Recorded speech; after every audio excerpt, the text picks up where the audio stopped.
Hello and welcome to another Tabletop Games Blog Saturday review. We had pulled off the heist of the century and everyone was still buzzing, pumped with adrenaline. We had made it safely back to our hideout and now it was time to divvy up the loot.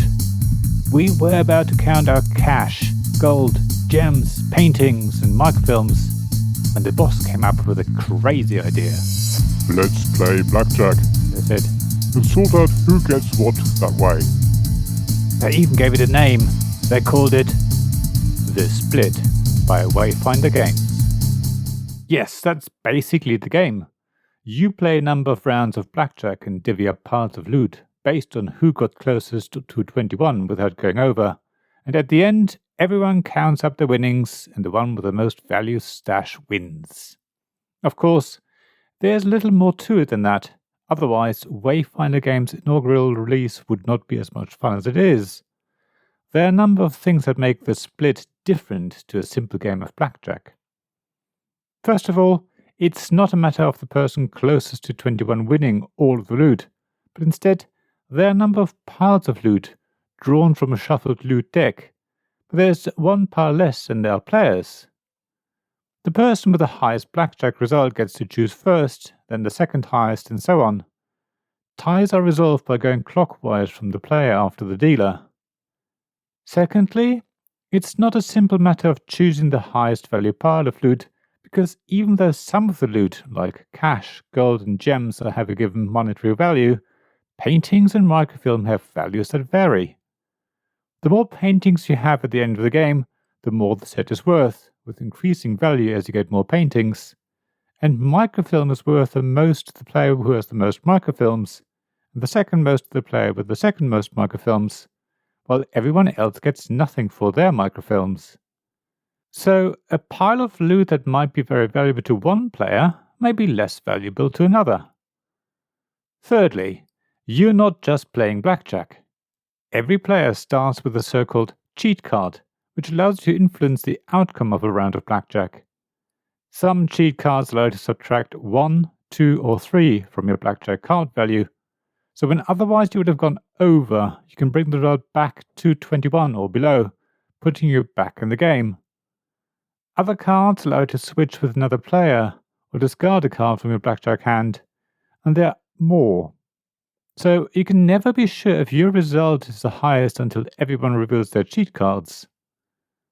Fourthly, even if you have the most valuable loot at the end of the game, you will still lose if you didn't also get a disguise. These are part of the loot deck and will come out randomly in one of the loot piles during the game.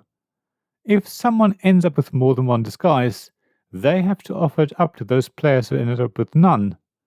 However, there's one less disguise in the deck than a number of players, so one of you will definitely go empty-handed and not be able to escape to a country that has no extradition agreement with your home country. Maybe all of this sounds rather complicated, but it really is not. Many people will know blackjack, even if they know it under different names such as 21, Pontoon, or 21. So that part of the game usually needs no explanation. Explaining about the piles of loot is also no biggie, because you really only need to explain how the paintings and microfilms are counted.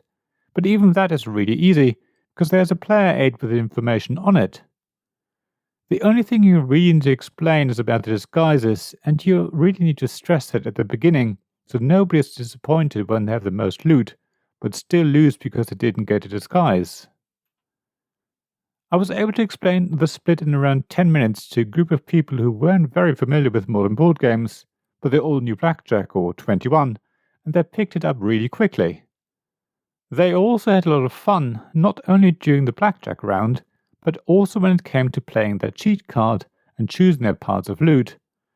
The Split also plays in around 15 to 30 minutes, so it's really quick, and we ended up playing it a couple of times.